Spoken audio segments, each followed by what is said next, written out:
আসসালামু আলাইকুম ভাই। ওয়ালাইকুম আসসালাম। কেমন আছো তোমরা? আলহামদুলিল্লাহ, ভালো আছেন? আছি ভাই আপনার কি আলহামদুলিল্লাহ। খবর? আছি আলহামদুলিল্লাহ। তোমরা কি খবর? ভালোই ভাই, একটা সুখবর আছে। কি সুখবর? বসো। ভাই আমি তো ঢাকা ভার্সিটির চান্স পাইছি, এখন কালকে চলে যাবো ভাই। ও, আলহামদুলিল্লাহ, ভালো কথা। তো ঢাকা বিশ্ববিদ্যালয়ে যেহেতু যাইবা, ওখানে পরিবেশটা কিন্তু একটু কঠিন পরিবেশ। ওখানে ইসলামটা মেনে চলা একটু কঠিন হবে, বিশেষ করে পর্দার যে বিধানটা রয়েছে এটা পালন করা তোমার জন্য একটু কঠিন হবে। সব সময় খেয়াল রাখবা যাতে পর্দার বিষয়টা একটু মেনটেন করার চলার জন্য এই মেয়েদের সাথে একটু দূরত্ব চলার চেষ্টা করবা, এবং বেশি বেশি মৃত্যু স্মরণ করবা। মৃত্যু স্মরণ করলে পরকালের কথা মনে হয়। বুঝতে পারছো? জি ভাই। যাও তাহলে। ঠিক আছে, তুমি যাও, আমি একটু বড় ভাইয়ের সাথে কথা বলি, হ্যাঁ? বলো, কি বলবা? ভাই আমার তো দিনকাল ভালো যাচ্ছে না কি জন্য? ভাই। আমি ইবাদত করে মজা পাচ্ছি না, মনে করেন যে সবসময় এই চিন্তা সেই চিন্তা মাথায় আসে। কি করা যায় বড় ভাই? বুঝতে পারছি। তুমি করবা, একটু পড়াশোনা ঠিকভাবে করবা।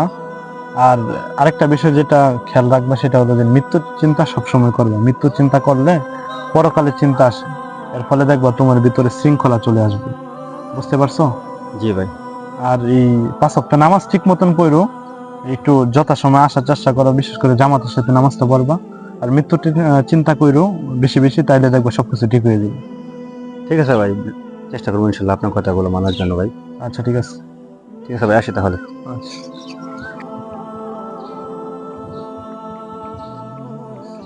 আসসালামু আলাইকুম ভাই।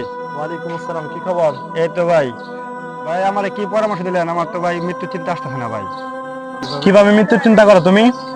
ভাই মৃত্যু চিন্তা করি, মৃত্যু মৃত্যু মৃত্যু। এভাবে মানুষ মৃত্যু চিন্তা করে? বাট আয়ু তোমার দেখায় আমি মৃত্যুর কিভাবে চিন্তা করতে হবে। আরে ভাই কি করতে ঘুরে যাচ্ছে তো ভাই। আরে ভাই কি করতে সব? মৃত্যু চিন্তা এভাবে করতে হয়। বাট তুমি যেভাবে মৃত্যু মৃত্যু গুনলে কি মৃত্যু চিন্তা হবে? এভাবে মৃত্যু চিন্তা করতে হইব।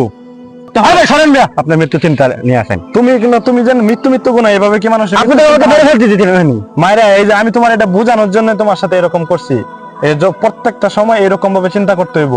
তোমার সাথে এখানে এই বিকালে ঘুরতে যাবো এক জায়গার মধ্যে, রেডি হয়ে আসো, ঠিক আছে? ঠিক আছে ভাই, ওকে ভাই। তোমার ওই বন্ধুর কি খবর? আরে ভাই ওই বন্ধু কোনো খোঁজ খবর নাই, বুঝছেন? ওই দিন যাওয়ার পর থেকে আমার সাথে আর কোনো যোগাযোগ নাই। ও কোনো ফোনে, ওকে ফোনে পাচ্ছি না, মনে করেন ও কোনো টেক্সট নাই আমার কাছে। তার ব্যাপারে মনে হয় তুমি জানো না। কি হয়েছে ভাই? আপনি জানেন কিছু? সকালে তার ভাইয়ের সাথে আমার কথা হয়েছিল, বুঝছো? সে ওই যে ওই দিন দোয়া চাই গেল যে কালকে সকালে সে ঢাকা ভার্সিটিতে যাবে আর কি। সে তো ওখানে চান্স পাইছে, তাই না? জি। তো সে যখন সকালে বাসদা যাইতেছিল তখন তাদের বাস অ্যাক্সিডেন্ট হয়েছে, ওখানে মারা গেছে। আসো, তোমাকে তার কবর জিয়ারত করার জন্য তোমাকে নিয়ে আসলাম। এটাই হলো তার কবর, বুঝছো?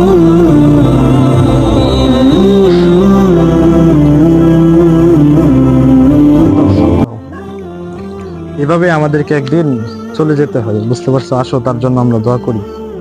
আলহামদুলিল্লাহ রাব্বিল আলামিন। আল্লাহ রাব্বুল আলামিন বলেছেন, কুল্লু নাফসিন যায়িকাতুল মাউত। নিশ্চয়ই প্রত্যেকটা মানুষকে মৃত্যুবরণ করতে হবে। রাসূল সাল্লাল্লাহু আলাইহি ওয়াসাল্লাম বলেছেন, এই জীবনের স্বাদ বিনষ্টকারী মৃত্যুকে তোমরা বেশি বেশি স্মরণ করো। এজন্য আমাদের উচিত আমরা যেন সবসময় মৃত্যুকে বেশি বেশি স্মরণ করি। মৃত্যুকে স্মরণ করলে আমাদের পরকালের কথা মনে হয়, আমাদের জীবন সুন্দর হয়। কার কখন মৃত্যু এসে পড়ে সেটা বলা যায় না। এজন্য আমাদের সকলের উচিত মৃত্যুর জন্য সবসময় প্রস্তুতি নিয়ে থাকা, যাতে যে কোনো সময় আমাদের মৃত্যু হলে আমরা যেন পরকালের যেন মুক্তি পাইতে পারি। ওই রকম নিজের আমল গঠন করা উচিত।